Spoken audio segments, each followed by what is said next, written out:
हमें लेके आया है, मक्खन खिला रहा है। मक्खन योगिनी दीदी जी ने बताया उनके टाइम में कितना कुछ भी नहीं था, फिर भी उनका था प्यार बाबा के ऊपर। बाबा की दृष्टि के लिए इतना मुंबई से आबू जाते थे। सुंदर अनुभव, सुंदर अनुभव। इसलिए बाबा की पालना ली हुई आत्माओं को मिलना बहुत बड़ी बात है।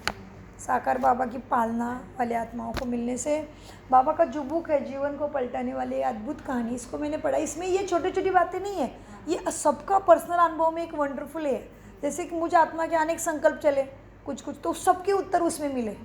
दीदी जी को मिस कर रही थी, उसका भी अनुभव उन्होंने दे दिया, सारी बातें। और इधर में भी कुछ हो रहा है सेवा का कार्य, वो कौन करा रहा है, क्यों चिंता कर रहे हो, बाबा। और मिश्री का और बादाम का अनुभव सुन के तो लगा है ये ब्रह्मा तो अपने साथ ही रह रहा है, तो हम कैसे पीछे रहना है। इसलिए इसको नाम मधुबन रखा है, क्योंकि कहते थे ऊपर नीचे। तो मैंने बोले ये कैसे शब्द है।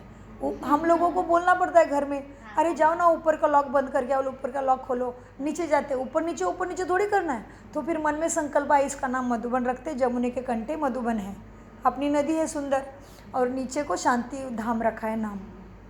तो मधुबन में बाबा मिश्री बांट रहा है। आज दीदी ने बोला, पहले से दादी ये छोटे छोटे सारी दादियाँ थे, बोले बाबा जाते ही मिश्री का इतना सा मिश्री और बादाम ज़रूर हाथ में देते थे। तो हम लोगों को बाबा ने मिश्री का संकल्प दिया है। देखो तो बाबा कहता है बच्चे मैं आपके साथ ही हूँ, मैं आपके बिना कहीं जाने वाला नहीं हो। तो आ जाइए भ्रुकुटी सिंहासन पर। आज है 12/12/2024, प्रातः मुरली बाप दादा मधुबन से महावाक्य। मीठे बच्चे, यह पढ़ाई जो बाप पढ़ाते हैं इसमें अथाह कमाई है, इसलिए पढ़ाई अच्छी रीति पढ़ते रहो, लिंक कभी ना टूटे। पढ़ाई के लिंक माना बाबा के ज्ञान को, ये सदा याद रखो, यूज करो उसको। प्रश्न, जो विनाश काले विपरीत बुद्धि है उन्हें तुम्हारी किस बात पर हंसी आती है।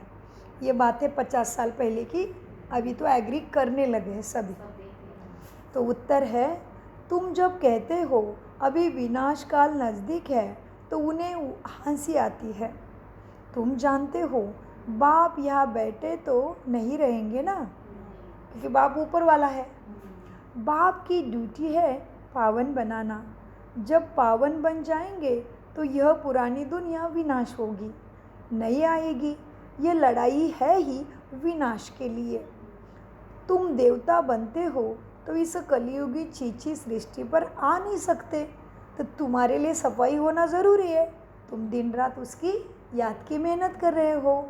तो ये लड़ाई किस लिए होती है, विनाश के लिए। विनाश माना एक तो दुखों का नाश, बुरे कर्मों का, अत्याचार दुराचार पापाचार का नाश, और जो सारी आत्माएं अपना चुकतू कर रही है, हिसाब किताब चुकतू हो रहा है, इसलिए दुख कष्ट बहुत है, उस सब का ही नाश माना विनाश। विनाश माना धरती के कोई उल्टी पलटी होने वाली नहीं है। एक तो हमारे अंदर से दुख देने वाले संस्कारों का विनाश, स्वभाव का विनाश, पाप कर्मों का भी विनाश। लेकिन उसके लिए एक ही सैकरिन, उसकी याद, मन मना भव। तो ये विनाश शब्दों की गहराई को पकड़ना है, डर नहीं है। विनाश मुझे अपने अंदर से विकारों का करना है, तो मेरी जीवन मुक्ति शुरू हो गई। जीवन मुक्ति सुख शांति साथ में चलती है।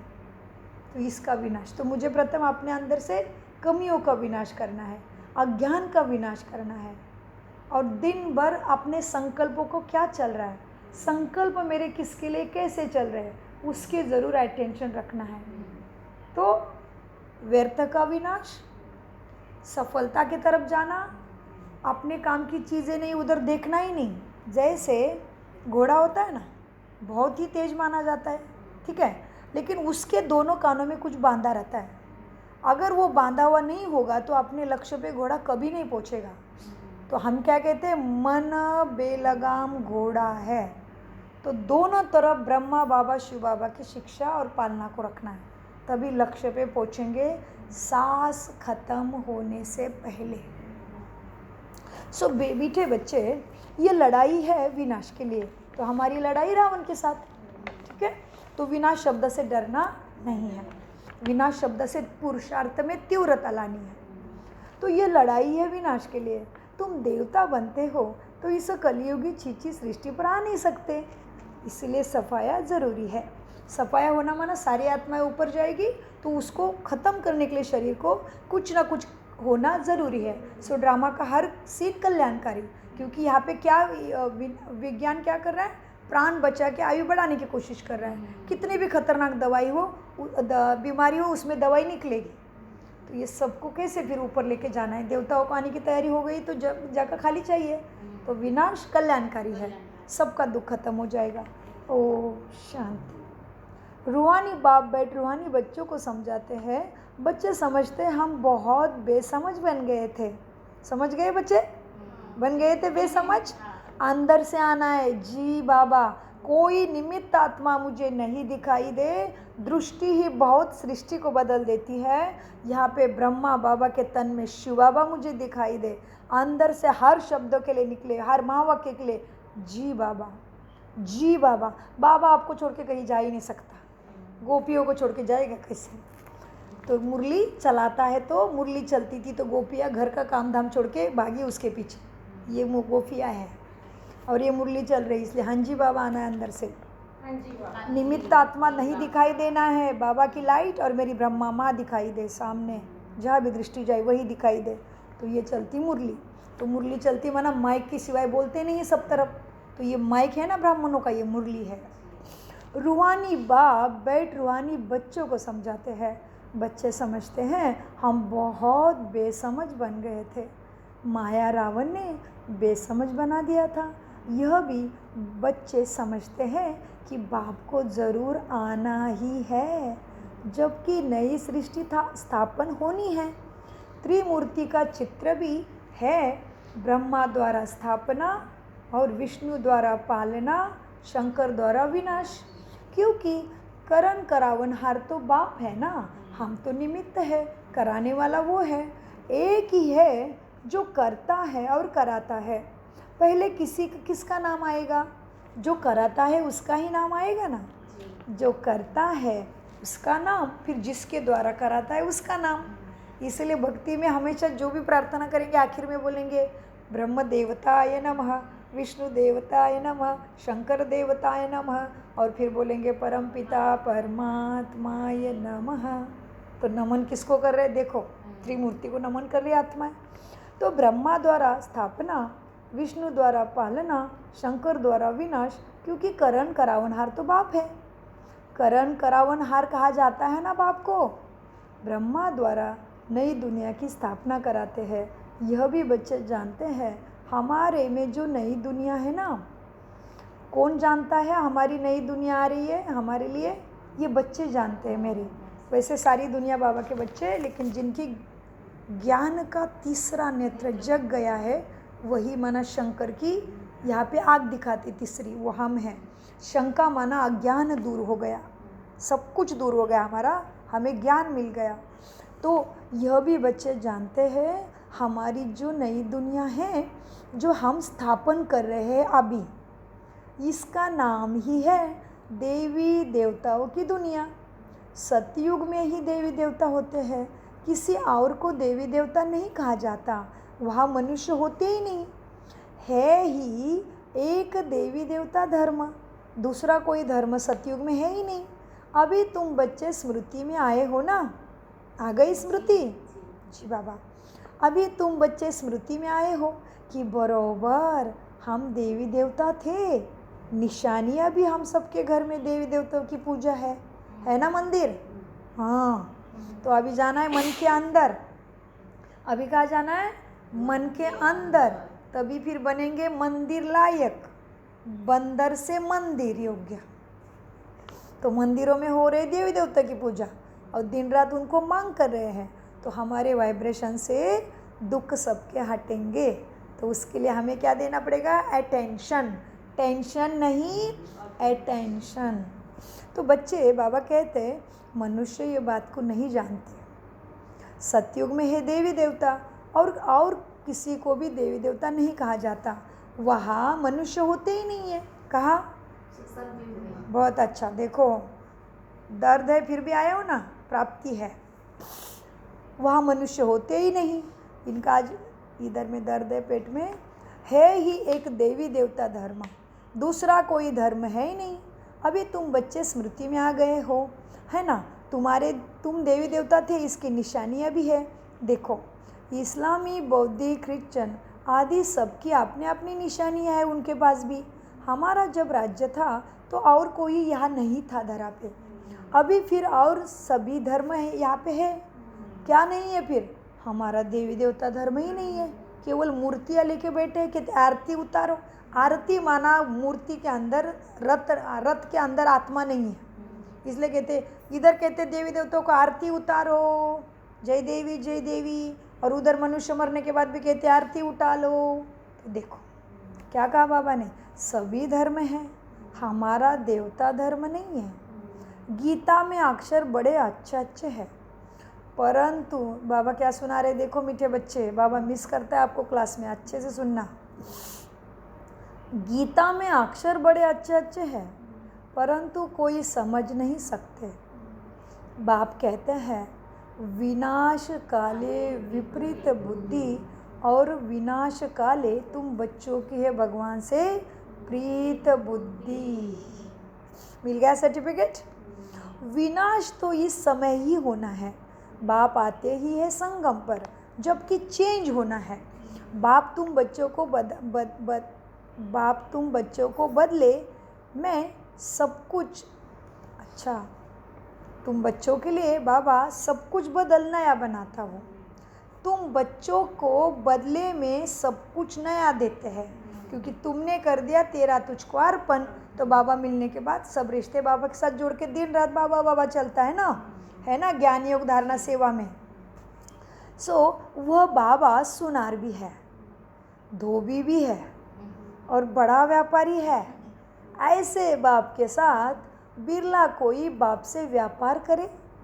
इस व्यापार में तो अथाह फायदा है। पढ़ाई में बहुत फायदा होता है ना, पढ़ाई ही दुनिया के कुछ ना कुछ बनाती है। तो यह भी है सद्बुद्धि सद्गति की पढ़ाई। तो इस पढ़ाई में बड़ा फायदा है।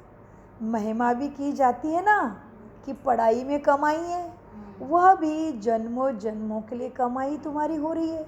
तो ऐसी पढ़ाई, अंडरलाइन, ऐसी पढ़ाई अच्छी रीति पढ़ने चाहिए ना। और पढ़ाता भी बहुत सहज है, कोई मुश्किल बड़े बड़े श्लोक ही नहीं बोले जिसमें आपको समझ भी नहीं आए। कितना सहज करके पढ़ाता हूँ। सिर्फ एक हफ्ता समझकर, बाबा अभी कोर्स करा रहे हमें, सिर्फ एक हफ्ता समझकर फिर भला कहाँ भी चले जाओ, तुम्हारे पास पढ़ाई मुरली आती रहेगी, अर्थात मुरली मिलती रहेगी। तो फिर कभी भी लिंक नहीं टूटने देना, पढ़ाई करते रहना, भले कहाँ भी रहो। यह है आत्माओं की परमात्मा के साथ लिंक जोड़ने की पढ़ाई। गीता में भी यह अक्षर तो है, विनाश काले विपरीत बुद्धि विनश्यन्ति प्रीत बुद्धि विजयन्ति, लेकिन अर्थ तो कुछ भी नहीं जानते। तुम जानते हो ना।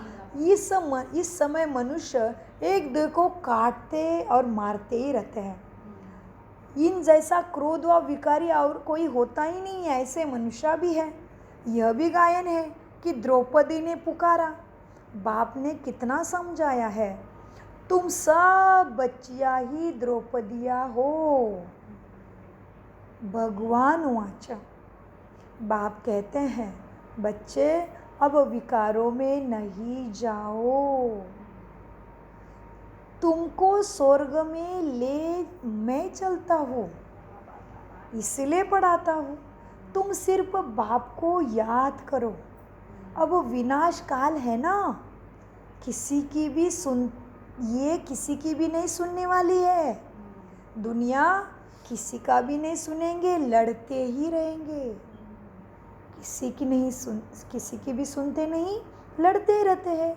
भगवान बोल रहा है कितना उनको कहते हैं शांत रहो, कितना शांति पाठ करते हैं, कितना शांति सम्मेलन करते हैं। ये लड़ाई रुकने वाली नहीं है। अपने बच्चों आदि से बिछोड़ कर भी इतना जोर से लड़ने वाले को देखो, अपने बच्चों आदि से बिछोड़ कर भी लड़ाई के मैदान में जाते हैं लड़ने के लिए। कितने मनुष्य मरते ही रहते हैं, मनुष्य की कोई वैल्यू ही नहीं। अगर वैल्यू है, महिमा है, तो इन देवी देवताओं की महिमा आखिर तक है। अभी तुम यह बनने का पुरुषार्थ कर रहे हो जिनकी महिमा इस धरती से कभी मिटती नहीं। मनुष्य की तो हालत देखो, कोई एक दूसरे की वैल्यू नहीं रही मनुष्य को, लेकिन तुम्हारी महिमा तो आदि सनातन है। तुम्हारी महिमा वास्तव में इन देवी देवताओं से भी जास्ती है अभी तुम बच्चों की। ब्राह्मण लगता है ना, भले देवी देवता की पूजा करते लेकिन ब्राह्मण के बिना कहा, तो ब्राह्मण माना हम जिसका मन ब्रह्मा जैसे बन के पिता को पहचान लिया है। बाबा कहते हैं मनुष्य की कोई वैल्यू नहीं रहा। अगर वैल्यू है और महिमा है तो इन देवी देवताओं की महिमा है। अभी तुम यह बनने का पुरुषार्थ कर रहे हो, तो अपने आप को अंतर मन में जाके मनन चिंतन करके और मक्खन निकालना है कि मेरे में दैवी गुण कितने तक आए हैं, क्योंकि श्वासों का भरोसा नहीं और मुझे चंद्रवंशी में जाना नहीं है, मुझे सूर्यवंशी में ही आना है। मुझे राम के साथ नहीं, मुझे कृष्ण को ही झुलाने आना है, जिद्द करना है बाबा के पास अमृत वेले से। बाबा मैं 108 की माला, नहीं तो 16,108 की माला, नहीं तो मुझे सतयुग में ही आना है। बाप के पास जिद नहीं करेंगे तो किसके पास करेंगे। तो बाबा कहते हैं देखो क्या है, अभी वैल्यू तुम्हारी सब है, महिमा वास्तव में इन देवी देवताओं से जास्ती तुम बच्चों की है। अभी तुमको अभी क्यों वैल्यू है, तुमको अभी बाप बैठ पढ़ा रहा है, तो भगवान के मीटिंग में बैठे उनकी वैल्यू होनी पड़ी, क्योंकि उनके वजह से यहाँ पे सुख की स्थापना होती है, सबको मुक्ति जीवन मुक्ति मिलती है, सबको सद्गति सद्बुद्धि माना पढ़ाई अभी हमारे वजह से मिलती है। तो तुमको अभी बाप पढ़ाते हैं ना, इसलिए देवताओं से भी वैल्यू तुम्हारी है। कितनी ऊंची पढ़ाई है, पढ़ाने वाला बहुत जन्मों के अंत में बिल्कुल ही तमो प्रधान होते हैं तब आता है। तो मैं आ गया मतलब तमो प्रधानता आती में है, मैं तो सदैव सत्व प्रधान ही हूँ। बाप कहते हैं मैं तुम बच्चों का ओबीडिएंट सर्वेंट बनकर आया हूँ। अब विचार करो हम कितनी चीची बन गए हैं। बाप ही हमको वहाँ योग्य बनाते हैं। इसलिए देवी देवता के सामने जाके कितनी आंखें अच्छी लगती है तुमको, कितने देखते रहते हो, कितने कीर्तन भजन करते हो, आरती उतारते हो, क्योंकि बाप ऐसा महिमा लायक बनाता है। विचार करो हम कितने चीची बन गए हैं, बाप ही हमको वहाँ बनाते हैं। भगवान बैठ मनुष्य को पढ़ाकर कितना ऊंचा बनाते हैं। बाप खुद कहते हैं मैं बहुत जन्मों के अंत में तुम सबको तमो प्रधान से सत्व प्रधान बनाने आया हूँ, अभी मैं तुमको पढ़ाता हूँ। बाप कहते हैं मैंने तुमको स्वर्गवासी बनाया था, फिर तुम नरकवासी कैसे बने, बताओ किसने बनाया तुम्हें नरकवासी। जी गायन भी है ना, विनाश काले विपरीत बुद्धि विनश्यंती प्रीत बुद्धि विजयंती। बाबा बार बार आज याद दिलाते हैं, फिर जितनी प्रीत बुद्धि रहेंगे बाबा से, अर्थात बहुत याद करेंगे उसको, उतना तुम्हारा ही फायदा है। लड़ाई का मैदान है ना, तो रावण के साथ तुम्हारी लड़ाई गुप्त है, यह कोई भी नहीं जानते हैं कि गीता में कौन सी युद्ध की बात बताई है। ये तो अंतर युद्ध की बात है, अपने अंदर से माया को और रावण को छुड़ाना है उसकी ताकत से। ना माया दिखती है, ना रावण दिखता है, ना बाबा दिखता है, तो गुप्त लड़ाई हो गई ना, मैदान में जाके लड़ने की बात ही नहीं है। शास्त्रों में तो कुछ भी लिख दिया। उन्होंने तो फिर कौरव और पांडवों का युद्ध दिखाया है। कौरव सांप्रदाय पांडव सांप्रदाय भी है, परंतु युद्ध तो कोई नहीं है। भगवान कभी लड़ाएगा क्या, बच्चों को काट के खून बहलाएगा खुद के बच्चों का, नहीं। पांडव उनको कहा जाता है जो बाप को जानते हैं, बाप से प्रीत बुद्धि है ना, उनको पांडव कहते हैं। कौरव उनको कहा जाता है जो बाप से विपरीत बुद्धि है।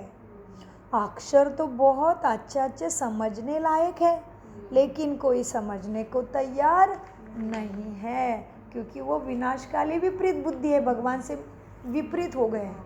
तो विनाश का उनको तकलीफ, विनाश बहुत उनको दुख देगा। अभी तो है संगम युग।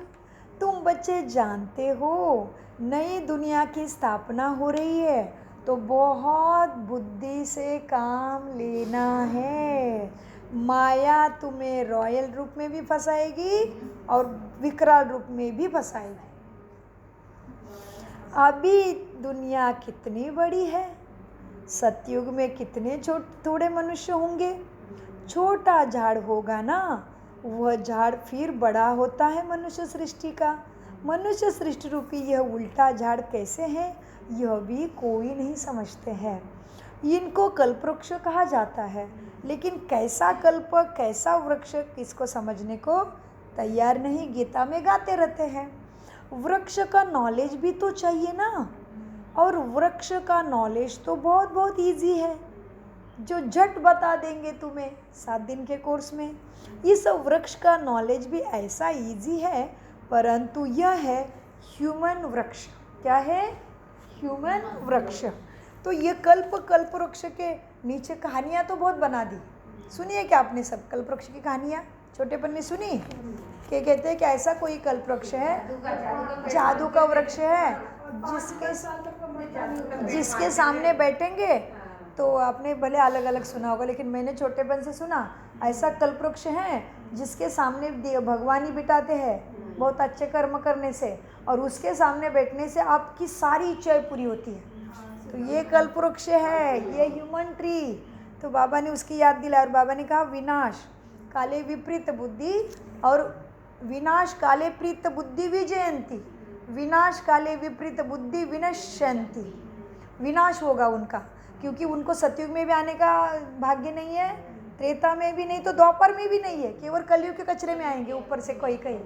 विपरीत बुद्धि विनश्यंती, बिल्कुल पुण्य प्राप्ति नहीं होगी भगवान से विपरीत बुद्धि करेंगे तो, और कहीं ना कहीं निंदा भी होती होगी। ड्रामा अनुसार उनको वो पाठ है, गलत भी नहीं है। यहाँ पे इस ड्रामा में सब निर्दोष है। बस एक बात है कि विनाशकाली विपरीत बुद्धि से हमें, विनाशकाली से हम ब्राह्मणों को क्यों डर नहीं है, क्योंकि कुछ भी करे कंस मामा रावण, लेकिन भगवान कृष्ण को बचा के रखा ना।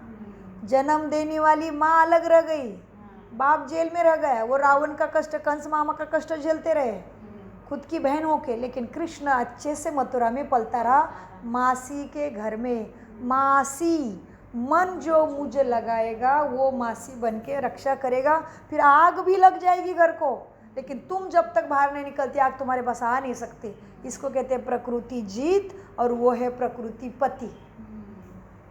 इसलिए कहते हैं तुम बच्चे प्रकृति जीत बनते हो। प्रकृति जीत माना प्रकृति का बना हुआ शरीर, जब तक मैं याद में हूँ तब तक इसको कोई काल भी स्पर्श नहीं कर सकता, और काल भी स्पर्श करने आएगा तभी तुम्हारा मन अंदर से तैयार हो जाएगा। तुम एक्सेप्ट करोगे बाबा के पास, ठीक है बाबा मैं आ रही हूँ। कोई रोओगे नहीं, पीटोगे नहीं, झटकोगे नहीं, आत्मा तड़पेगी नहीं, कोई मोह नहीं, कोई खिंचाव नहीं, कुछ नहीं। आपको भासना होगी कि शरीर छूटने वाला, आप अंदर से बोलोगे जी बाबा मैं आ रही हूँ। हो गए प्रकृति जी, तड़पन नहीं, कुछ नहीं, आराम के साथ आत्मा, राम के साथ आराम। आराम शब्द का अर्थ देखो। अब है संगम युग, इनको कल्पवृक्ष कहा जाता है। अब इस वृक्ष की नॉलेज भी ऐसी इजी है, परंतु यह है ह्यूमन वृक्ष। मनुष्य को अपने वृक्ष का भी नॉलेज नहीं है, केवल गीता पाठ करते रहते हैं, पता तो कुछ भी नहीं है। कहते भी है गॉड इज क्रिएटर, तो सोचो अब गॉड क्रिएटर है तो ज़रूर चैतन्य होगा ना, क्या ठिक्कर बित्थर में होगा क्या पत्थर में? बाप सत्य है, चैतन्य है, ज्ञान का सागर है। जानवर में होगा तो ज्ञान कैसे देगा तुम्हें? और बोल देखो, कोई जानवर तड़प रहा है कैंसर से, कोई जानवर तड़प रहा है कोई जानवर तड़प रहा है अपने बच्चों के मोह के लोभ में, कोई जानवर को उसकी पत्नी, माता पिता, कोई भी किसी को पीट रहा है, कूट रहा है, कुछ कर रहा है, कोई बलात्कार हो रहा है उनके ऊपर, तो कैसे कह सकते मनुष्य जानवर बनता है ज़्यादा पाप करके?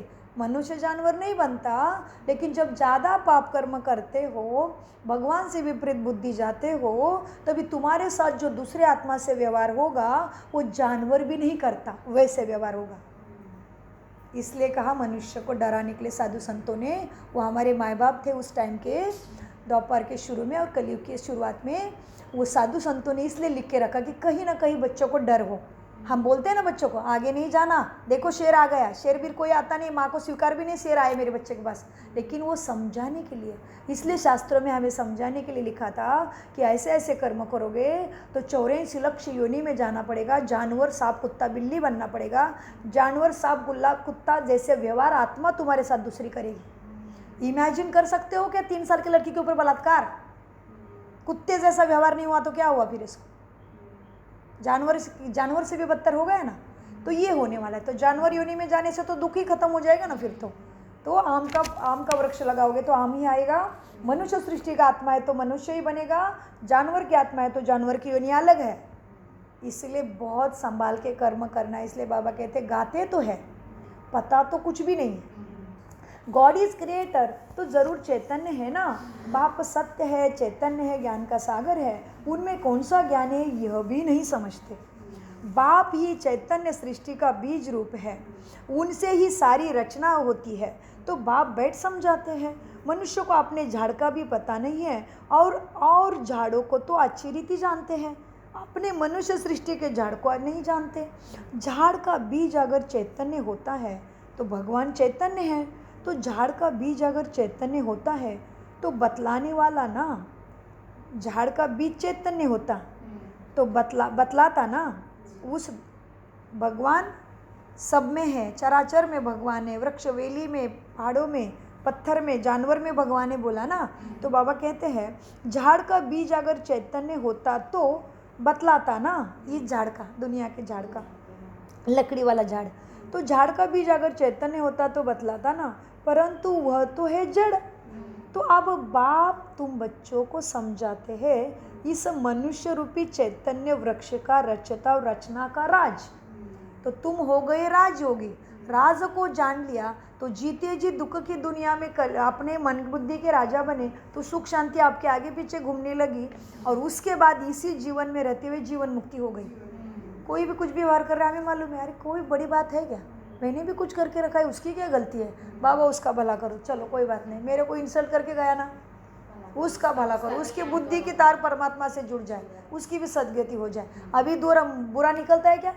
और ज्ञान में आने से पहले कितने भी साल से नहीं भूल पाते थे, तल हो जाती थी, जिसने मुझे दुख दिया उसके याद आने से अभी तल नहीं होती, दुआ निकलती है। बाबा कभी गलती से किसी आत्मा को मैंने कभी दुख दिया होगा तो आत्मा के द्वारा मुझे रिटर्न आ रहा है, लेकिन बाबा उसको सदगति दो, आप सुख सागर से उसकी भी बुद्धि जुड़ रही है, उसकी सारी दुख पीड़ा नष्ट कर लो। हमारा कोई दुश्मन अभी दुश्मन माना दूसरे के लिए दुराई बुद्धि, मन मेरा दूषित किसी के लिए भी नहीं है। तो हो गई ना जीवन मुक्ति। जीवन में रहते हुए जीवन मुक्ति का अनुभव अभी हो रहा है। शरीर में दर्द आ रहा है, डर लग रहा है क्या? और ज्ञान में आने से पहले कुछ भी दुखता तो मैं कुछ हो तो नहीं जाएगा, अभी तो यहाँ भी दर्द है तो भी कुछ नहीं होता।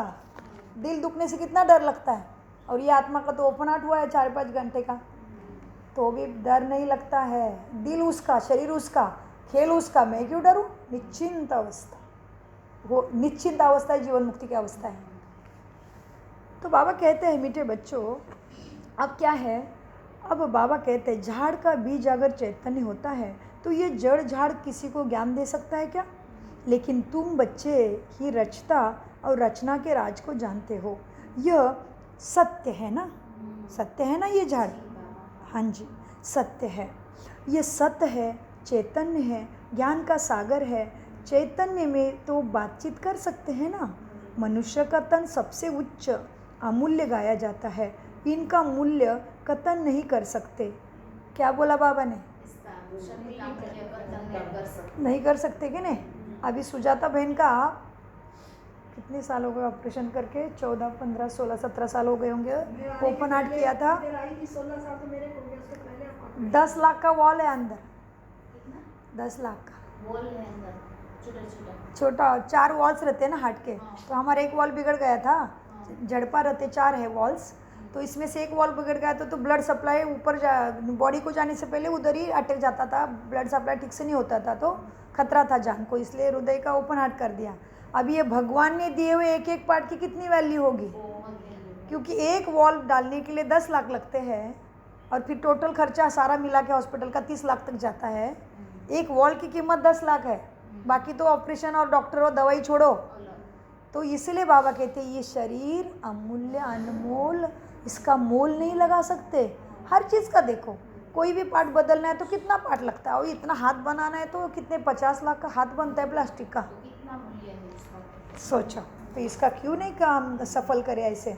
तो बाबा कहते हैं देखो, अब चैतन्य में भी तो बातचीत कर सकता हूँ ना, मैं चैतन्य हूँ तो बातचीत कर सकता हूँ।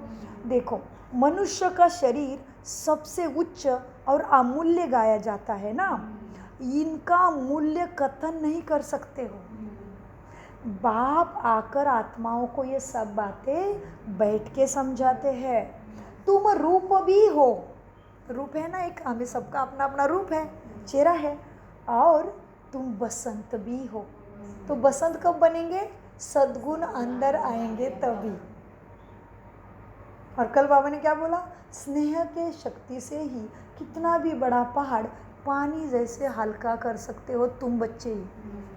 तो स्नेह, और उसके ऊपर ही वरदान आया है, बहुत सुंदर वरदान है आज भी। तुम रूप भी हो, बसंत भी हो, बाप है ज्ञान का सागर, उनको तुमसे रत्न मिलते। बाप से क्या मिलते हैं, रत्न मिलते हैं, ज्ञान रत्न। उनको तुम जी, उनसे तुमको रत्न मिलते हैं। ये ज्ञान क्या है, रत्न ही है जो सबको मिलने नहीं है।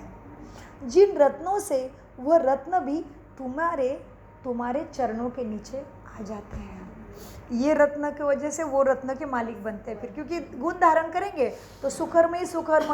और सुकर्म कैसे होंगे, आत्मा के सारे कर्मचारी है, दृष्टि वृत्ति कृति मनसा वाचा कर्मणा, मन बुद्धि संस्कार संकल्प कृति वृत्ति दृष्टि समर्थि और स्मृति, ये सारे कर्मचारी के द्वारा हम ज्ञान के हिसाब से ही सोचेंगे तो पुण्य कर्म बन रहा है, मन से भी, वाणी से भी, संकल्प से भी, कर्म से, तो हो गए ना रत्नों के मालिक। तो जैसे कर्म वैसा अगला जन्म मिलना है। अमूल्य है, बहुत अमूल्य है वो रत्न, तो उसके आगे कुछ भी नहीं है। नहीं, अभी जो कुछ भी कितना भी श्रीमंत हो, लेकिन आगे वो तो पिछले बैंक का खाता खा रहा है, पिछले जन्म का रखा हुआ खा रहा है, बना के आया है, और अभी जो करेंगे अगले के लिए, भविष्य के लिए मिलेगा। और अभी जैसे कि समझ लो हमारे घर में कोई काम कर रहा है, हाँ, तो उसने बेचारे ने कुछ होगा हमारा कर्जा, तो अभी काम के रूप में मदद करने आ गई, उसका दाम भी मिल रहा है, लेकिन हम उसके साथ इंसान जैसे व्यवहार नहीं करेंगे तो ऐसे भी हो सकता है। इतना वंडरफुल खेल है, अगले जाने वाले जन्म में तुम उसकी नौकर बन के जाओगे, वो मालकिन के सीट पे बैठेगी, कभी नहीं भूलना। तो इस तरह से वंडरफुल खेल है। तो बाबा कहते हैं देखो, तुम रूप भी हो, बसंत भी हो, बाप है ज्ञान का सागर, उनसे तुमको रत्न मिलते हैं। ये ज्ञान रत्न है, जिन रत्नों से वह रत्न भी तुमको ढेर मिल जाते हैं। लक्ष्मी नारायण के पास देखो कितने रत्न हैं, हीरे जवाहरातों के महल में रहते हैं, नाम ही है इनके दुनिया का। और भक्ति वाला नाम, कोई मरता है तो कहाँ भेजते सब, अच्छा मनुष्य स्वर्ग, नाम ही है उनका स्वर्ग। इसलिए मैंने तो अक्सर सुना, आपके तरफ मालूम नहीं, कोई अच्छा मनुष्य मरता था तो मनुष्य को मता नहीं, लेकिन ज़रूर बोलते थे स्वर्ग में गया, और बहुत खराब व्यवहार वाला मनुष्य मरा तो कहते थे बेचारा नरक में जाएगा, अच्छा हो गया मर गया, बहुत तकलीफ देता था घर वालों को। इस कान से सुना है मैंने, गाँव में लोग बोलते थे, छोटेपन में समझता नहीं था, लेकिन स्वर्ग और नरक कान पे पड़ता था। लक्ष्मी नारायण के पास देखो कितने रत्न हैं, हीरे जवाहरात के महलों में रहते हैं, नाम ही है स्वर्ग इनके दुनिया का, जिससे तुम भी मालिक बनने वाले हो। कोई गरीब को अचानक बड़ी लॉटरी मिलती है तो कैसा खुशी से पागल हो जाता है। बाप भी कहते हैं तुमको विश्व की बादशाही मिलती है तो माया कितना तुम्हें अपोजिशन करती है, इसका भी अटेंशन रखना है। माया मासी भी बहुत कड़ी है, माना ये कंस और रावण सारा। तुमको आगे चल पता पड़ेगा कि माया ने कितने अच्छे अच्छे बच्चों को हप कर लिया, एकदम खा लेती है, इसलिए अटेंशन को नहीं ख़त्म करो, माया बराबर टेंशन में लाएगी। फिर बाबा की याद भूली तो पकड़ लेती है, अनुभव तो है बाबा। तुमने सर्प को देखा है ना, कैसे मेंढक को पकड़ लेता है, जो कितना छटपटाता है, छोड़ता नहीं जी। जैसे गज को ग्रह हप कर लेते हैं, सर्प मेंढक को एकदम सारा का सारा हप कर लेता है। माया भी ऐसी ही है तुम बच्चों के पीछे। इसी को युद्ध है, यही युद्ध है। प्रैक्टिकल युद्ध की काटने की बात नहीं है, गुप्त का युद्ध है। बच्चों को जीते जी पकड़कर एकदम ख़त्म कर देती है, जो फिर बाप का नाम ही नहीं लेते हैं। योग बल की ताकत तुम्हारे में बहुत कम है, इसलिए माया ऐसे झटका मारती है। सारा मदार योग बल पर है। जैसे सर्प मेंढक को हप करता है, तुम बच्चे भी सारी बादशाही को हप करते हो। सारे विश्व की बादशाही तुम सेकंड में ले लेंगे, लेकिन बाप को याद रखने से। देखो, सारी विश्व की बादशाही तुम सेकंड में लेते हो, लेकिन इस बात को बाप ने कितना सहज युक्ति बताते तुम्हारे लिए बाबा। तो ये चीज़ को समझना पड़े। बाबा कहते हैं क्योंकि माया भी बहुत कड़ी है, और माया कड़ी है मतलब क्या है, जिनके साथ हमारी हिसाब किताब है ना, वो आत्मा सामने आएगी, और उस टाइम हम ज्ञान को भूलेंगे तो ज़्यादा तकलीफ होगी। जैसे अभी बच्चों के साथ हिसाब किताब है, वो आत्मा ने मेरे लिए कुछ किया है, इसलिए उसको यहाँ रखने से फिर सब कुछ करना पड़ रहा है। यहाँ से भी हमेशा अटेंशन देना पड़ रहा है कि सही दिशा में जाओ, और इंटेंशन बहुत क्लियर है कि इसका फ्यूचर श्रेष्ठ हो जाए, बस मेरे बच्चों को कहीं तरह से कुछ दुख ना मिले, सुखी सुख रहे, यही माँ का इंटेंशन है। तो ब्रह्मा माँ का भी यही इंटेंशन है। इसीलिए बाबा कहते हैं तुम्हारे पीछे माया आएगी, बहुत तकलीफ देंगे अपने ही, क्योंकि पुराने जन्मों का हिसाब है, लेकिन ऑन द स्पॉट वो भूलना नहीं, तो याद से जीत लिया, ये होना चाहिए। तो ये होता है अमृत वेला मिस नहीं करने से। अदरवाइज अमृत वेला मिस हो गई, इतनी बुरी हालत होती, मैं क्या बताऊँ आपको। अमृत वेला बाबा से ताकत नहीं ली, बाबा से मिलन नहीं किया, तो बहुत तकलीफ होती। दिन भर में कितनी सारी चीज़ों में विस्मृत हो जाते, सेकंड भर के लिए हफ्ते भर का जमा का खाता को लीकेज मारती माया। फिर कोई घर का सुनाएगा, यही पढ़ाते हो क्या मुरली में, हो गया पहुँच गए लेवल पे, समझ लेना हफ्ते भर का कमाई गई। किसी आत्मा को संकल्प चले तुम्हारे व्यवहार से। तो बाबा कहते हैं बच्चों देखो, अब क्या है, बाप कितना सहज युक्ति बताते हैं कि सारे विश्व की बादशाही तुम सेकंड में ले लेंगे। कितनी युक्तियाँ बताते बाबा। कोई होशियार, कोई हथियार आदि नहीं उठाने के लिए बोलते हैं, बाबा कितनी सहज युक्तियाँ बताते हैं। बाप ज्ञान योग के अस्त्र शस्त्र तुम्हें देते हैं, इसलिए उधर देवी देवताओं के हाथ में अस्त्र शस्त्र दिखाए हैं। उन्होंने फिर स्थूल अस्त्र शस्त्र देवी देवताओं के हाथ में दे दिए। लड़ने की बात नहीं है, ज्ञान तलवार, ज्ञान गदा, ज्ञान सुदर्शन चक्र, ये ज्ञान की बात है। ये ज्ञान के अस्त्र शस्त्र से तुम्हें माया का गला काटना है। तुम बच्चे इस समय कहते हो हम क्या से क्या बन गए थे, जो चाहे सो कहो, हम ऐसे थे ज़रूर, भल थे तो मनुष्य ही, परंतु गुण और अवगुण तो होते हैं ना। देवताओं में दैवी गुण है, इसलिए उन्हों की महिमा गाते हैं। अब सर्वगुण संपन्न और हम निर्गुण हारे में कोई गुण नहीं, खुद ही गाते हैं हम निर्गुण हारे में गुण नहीं। इस समय सारी दुनिया ही निर्गुण है, अर्थात एक भी देवताएं गुण मनुष्य में नहीं है। बाप जो गुण सिखलाने वाले हैं वो कोई जानता ही नहीं, तो सिखलाएगा कैसे। बाप जो गुण सिखलाते हैं उनको ही नहीं जानते, फिर इसलिए कहा जाता है विनाशकाली विपरीत बुद्धि। गुण सिखलाने वाले बाप को ही नहीं जाना, तो विनाशकाली विपरीत बुद्धि होंगे, उस सारी एक्टिविटी में पार्ट लेंगे वो, फिर घर बार का भी कुछ नहीं सोचेंगे। काटने में निकले तो निकलेंगे अपने धर्म की रक्षा के लिए। बाबा ने ऊपर बोला ना कि अपने बच्चे बाल बच्चे छोड़ के युद्ध के मैदान में निकल जाएंगे, क्योंकि बाप को नहीं जाना तो असली युद्ध क्या है वो नहीं समझे, इसलिए। तो बाबा कहते हैं अब विनाश तो होना ही है, दुखों का संगम पर आके पहुंच गए। जबकि पुरानी दुनिया विनाश होती है और नई दुनिया स्थापन होती है, इनको कहा जाता है विनाश काल। यह है अंतिम विनाश काल। आधा कल्प कोई लड़ाई आदि नहीं होती, मनुष्य को कुछ भी नहीं पता, इसलिए बेचारे मन के वश होके अभी दुख उनको माया नहीं छोड़ेगी। विनाश काल ही विपरीत बुद्धि है ना, तो जब पुरानी दुनिया का विनाश होना ही है। इस पुरानी दुनिया में कितने आपदाएं हैं, देखो मरते ही रहते हैं। बाप इस समय की हालत बतलाते हैं तुम बच्चों को। फ़र्क तो बहुत होता है ना, इस दुनिया में और इस दुनिया में बाप फ़र्क बतलाता है। आज भारत का ही हाल यह है। कल ये भारत क्या होगा तुम जानते हो? यह है आज, और कल तुम कहाँ होंगे तुम जानते हो? पहले नई दुनिया कितनी छोटी थी, वहाँ तो महलों में कितने हीरे जवाहरात आदि जड़े थे तुम्हारे। भक्ति मार्ग में भी तुम्हारा मंदिर कितना सुंदर बनाते, सोचो अभी हवाई महल की तैयारी हो रही कलयुग के अंत में। तो कलयुग के अंत में तुम्हारे मंदिर इतने सुंदर है, तो सतयुग में तुम्हारे महल कितने सुंदर होंगे सोचो। तो बाबा कहते हैं तुम्हारे महलों में हीरे जवाहरात आदि होते हैं, भक्ति मार्ग में भी तुम्हारा मंदिर कोई कम सुंदर बनाते हैं क्या? सिर्फ एक सोमनाथ मंदिर थोड़ी था जो 17 बार गजनवी ने लड़ाई करके लूटा, सोने का शिवलिंग, हीरे का शिवलिंग भी लेके गया, 17 बार लड़ाई की। तो बाबा कहते केवल सोमनाथ का मंदिर में इतना श्रेष्ठ था ऐसे नहीं था, देवी देवताओं का भी इतना ही श्रेष्ठ होगा। सिर्फ कोई एक सोमनाथ का ही मंदिर थोड़ी होगा, एक कोई बनाएगा तो उनको देख और भी बनाएंगे। एक सोमनाथ का मंदिर से ही कितना लूटा है, फिर बैठ अपना यादगार बनाया है। तो दीवारों में पत्थर आदि लगते हैं, इन पत्थरों की क्या वैल्यू होगी? इतने छोटे से हीरे का भी दाम कितना दाम है देखो। बाबा तो जवारी था ना, एक रत्ती का हीरा होता था 90 रुपये रत्ती, अभी तो उसकी कीमत हज़ारों रुपये हो गई। अभी तो हीरे मिलते भी नहीं हैं, बहुत वैल्यू बढ़ गई।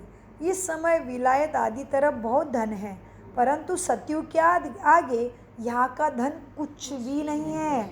ये मुरली है 50 वर्ष पहले, लेकिन अभी वास्तव में देखना है तो बहुत बुरा हाल है हीरे के व्यापारियों का। सूरत जो मुख्य केंद्र भारत में हीरो के व्यापार करने का, 2000 वर्कर्स अभी बेकार बैठे हैं, बहुत बुरी हाल है।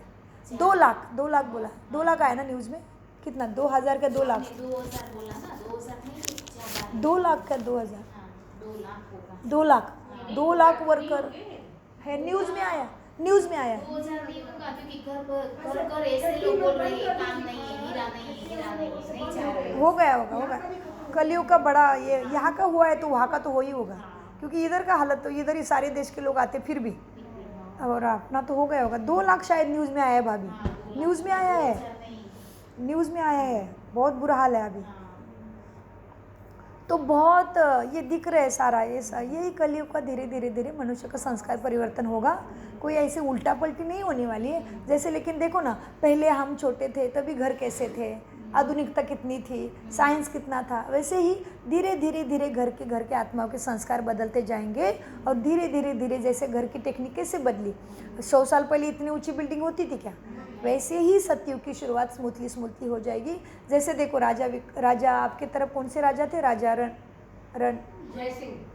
जय सिंह, हाँ, श्रेष्ठ राजा। उसके पहले राणा प्रताप चित्तौड़ के थे। अच्छा, चित्तौड़ वाले थे। तो जैसे वो राजे थे ना, तो राजे महाराजे जाने के टाइम की कितनी रॉयल्टी समाज में थी, तो कैसे धीरे धीरे वो रॉयल्टी ख़त्म हो गई। कोई राजा चला गया लेकिन धरती कोई ऐसे उल्टी पुल्टी नहीं हुई, सेम अभी स्मूथली जाएगा। मरने वाले मरते जाएंगे, संस्कार बदलने वाले संस्कार बदलते शरीर भी छोड़ते जाएंगे, लेकिन घरों में ऐसे श्रेष्ठ आत्मा आती जाएगी, बहुत स्मूथली। विनाश काले विपरीत बुद्धि वाले लड़ते रहेंगे, विनाश काले प्रीत बुद्धि वाले विजयंती। इस तरह से सुंदर तरीके से स्मूथली हो जाएगा। सो कहते बिल्ली के बुंगरे आग में भी जलते नहीं। बाप कहते मीठे बच्चों, अब क्या है, सतयुग के आगे कुछ भी नहीं है ये दुनिया का धन। अब बाप कहते हैं विनाश काले, बार बार याद दिला रहे। अब बाप कहते हैं विनाश काले प्रीत बुद्धि है, तुम कहते हो विनाश समीप है, तो मनुष्य तुम्हारे ऊपर हंसते हैं। बाप कहते हैं, अभी तो कहने लगे चारों दिशाओं में कि ब्रह्मा कुमारी कह रही वही ठीक है। और ये ब्रह्मा कुमारी अकेली नहीं है, प्रजा पिता ब्रह्मा कुमार कुमारी, या पिता ही ब्रह्मा है भाई हमारा, और ब्रह्मा को सृष्टि का रचयिता कहते हैं।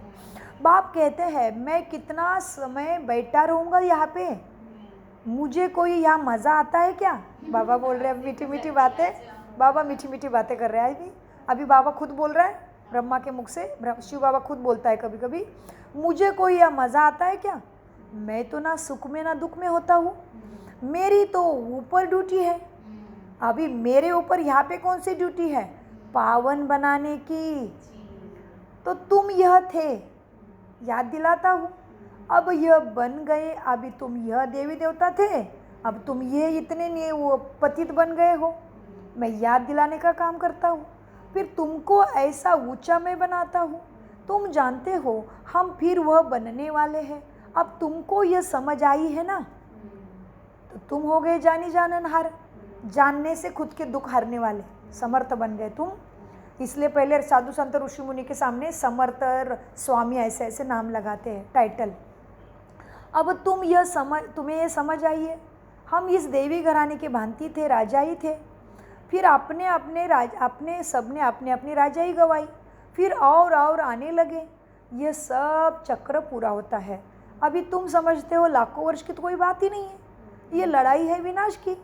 उस तरफ तो बहुत आराम से मरेंगे, कोई तकलीफ नहीं होगी, हॉस्पिटल आदि भी नहीं होंगे सतयुग में। शरीर छोड़ेंगे लेकिन बहुत आराम से। जैसे अभी भी देखो, वृद्ध होने के बाद मनुष्य आत्माएं कहती है, हे भगवान उठा ले। आत्मा ने अपने आप ही कह लिया, तभी भी अभी भी मन में लोभ मोह है, फिर भी आत्मा के मुख से सही बात निकलती है। तो देवी देवता तो कितने श्रेष्ठ होंगे, उनको तो कोई लोभ मोह पता ही नहीं है। तो बाबा कहते हैं वहाँ पे तो शरीर बहुत आराम से छोड़ेंगे, कोई बीमारी हॉस्पिटल आदि नहीं होंगे, तो वहाँ पे कोई किसी की सेवा भी नहीं करेगा। वहाँ तो ये रस्म ही नहीं होती सेवा की, उन्हों की मौत सहज होती है। यहाँ तो दुखी होकर मरते हैं।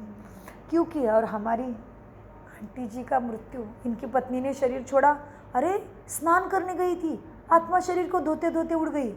चीख नहीं, चिल्लाट नहीं, हॉस्पिटल नहीं, भागा दौड़ी नहीं, कुछ भी नहीं। बहुत सुंदर में अंतिम समय, बहुत सुंदर। हिना बहन का भी वैसे, दवाई लेके सो गए थे, फोटो को देखते देखते देखते प्राण निकल गया। अक्षय भाई बताते हैं, तड़पन नहीं, कैंसर होने के बाद भी बिल्कुल तड़पी नहीं, झटपी नहीं, कुछ में। बहुत श्रेष्ठ बाबा के बच्चे, शरीर को छोड़ा। मेरी नानी जी ने भी ऐसे, नानी जी 2-4 साल से हमने बताने के ऊपर बाबा बाबा करते रहते थे, आए थे वो, उन्होंने शरीर छोड़ा, ऑपरेशन हो गया उनका, पेट में कुछ उल्टी हो गई तो कुछ हो गया, पेट में गांठ जैसा निकला और ऑपरेशन हो गया। और हॉस्पिटल में 2 दिन के बाद सबको बाय भी बोल दिया, मुझे भी वीडियो कॉल से बोल दिया, और आत्मा शरीर से निकल गई, तुरंत उड़ गए। फिर सपने में दिखाया बाबा ने, अच्छे घर में जन्म लेंगे लड़का बन के। तुम देवता बनते हो, फिर कलयुग की छीची सृष्टि पर तो तुम आ नहीं सकते। देखो गीता में भी है ना, भगवान वाच, विनाश भी देखो, स्थापना भी देखो, साक्षात्कार हुआ है ना। ये साक्षात्कार सब अंत में भी होंगे, फलाने फलाने ये बनते हैं, फिर उस समय रोएंगे। देखो जिन्होंने पुरुषार्थ नहीं किया उनको दिखेगा कि ये आत्मा ये बनने वाली, ये आत्मा, इसमें राजाई गुण दिखने लगे, इसमें अच्छे रॉयल गुण दिखने लगे। अभी पता चलेगा, जितने जी सत्य कलयुग में ही पता चलेगा हमें कि फिर बाबा कहते, बाबा के बच्चों के लिए ये है निशानी, और मनुष्य के लिए भी बाबा कहते साक्षात्कार अंत में भी होंगे कि फलाने फलाने ये बनते हैं। फिर उस समय बहुत रोएंगे, बहुत पछताएंगे, फिर सज़ा भी खाएंगे, नसीब कूटेंगे, लेकिन कर क्या सकेंगे, समय नहीं रहेगा। यह तो 21 जन्मों की लॉटरी तुम्हें अभी मिली है। स्मृति तो आती है ना कि हम इतने श्रेष्ठ थे। साक्षात्कार बिगर किसी को सज़ा भी बाबा नहीं देगा, साक्षात्कार होगा, न्याय सभा भी बैठेगी, ट्रिब्यूनल बैठता है ना। अच्छा, मीठे मीठे सिकील दे बच्चों प्रति माता पिता बाप दादा का याद प्यार गुड मॉर्निंग। रूहानी बाप की रूहानी बच्चों को नमस्ते। हम रूहानी बच्चों की रूहानी बाप दादा को याद प्यार गुड मॉर्निंग, नमस्ते प्यारे बाबा, नमस्ते।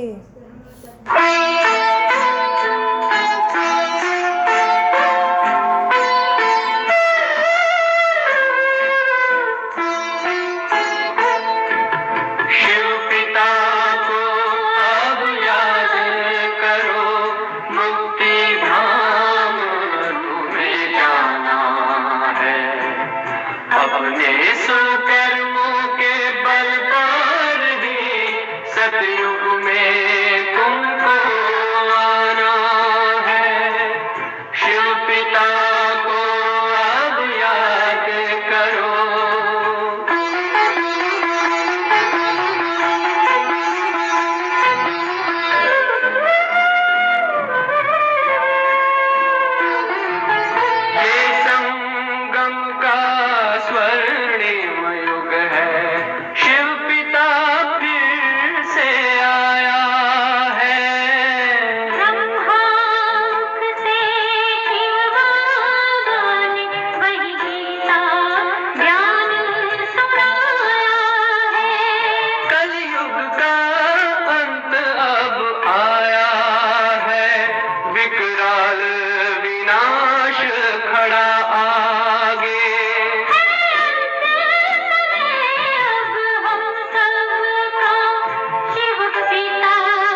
सतयुग में अब तुम्हें आना है।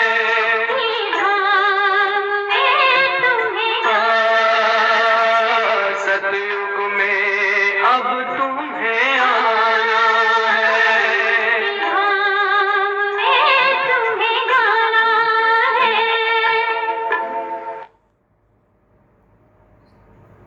सो बाबा कह रहे थे मीठे बच्चों को, और ही भूतों की प्रवेशता होती रहती है।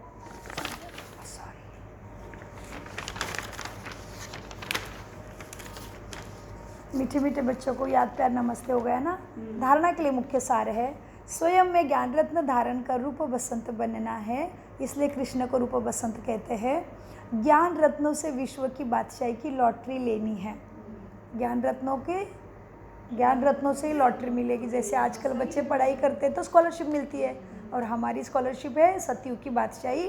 कंडीशन है ज्ञान रत्न धारण करना और कराना। ज्ञान रत्नों से विश्व की बादशाही की लॉटरी लेनी है। 2, इस विनाश काल में बाप से प्रीत रख एक बाप की याद में रहना है। कोई ऐसा काम नहीं करना जो अंत समय में बहुत पछताना पड़े या नसीब कूटना पड़े, ऐसा कोई कर्म नहीं करना है। वरदान, सदा स्नेही बन। उड़ती कला का वरदान प्राप्त करने वाले निश्चिंत विजयी और निश्चित भव। विजय निश्चित है और फिर हम भी निश्चिंत है। बाप बैठा है ना, जैसे घरों में बाप होता है तो बच्चे थोड़ी चिंता करता है शाम को क्या खरीदना है, क्या करना है, मज़े। ऐसे उसके ऊपर इतना विश्वास, ब्रह्मा माँ जैसा। सो वरदान, सदा स्नेही बन। उड़ती कला का वरदान प्राप्त करने वाले निश्चित विजयी भव और निश्चिंत भव। बहुत अच्छा। वरदान का विस्तार, स्नेही बच्चों को बाप दादा द्वारा उड़ती कला का वरदान मिल जाता है। उड़ती कला द्वारा सेकंड में बाप दादा के पास पहुंच जाओ तो किसी भी स्वरूप में आई हुई माया आपको छू भी नहीं सकेगी। परमात्मा छत्र छाया के अंदर माया की छाया कभी नहीं आ सकती। स्नेह मेहनत को भी मनोरंजन में परिवर्तन कर देता है, इसलिए स्नेह का गुण धारण करो। इसलिए आत्मा में है प्रेम स्वरूप। आत्मा के 7 गुणों में है ना प्रेम स्वरूप, तो प्रेम, स्नेह माना प्रेम। स्नेह मेहनत को भी मनोरंजन में परिवर्तन कर देगा। स्नेह हर कर्म में तुम्हें निश्चित विजयी स्थिति का अनुभव कराता है। स्नेही बच्चे हर समय निश्चिंत भी रहते हैं।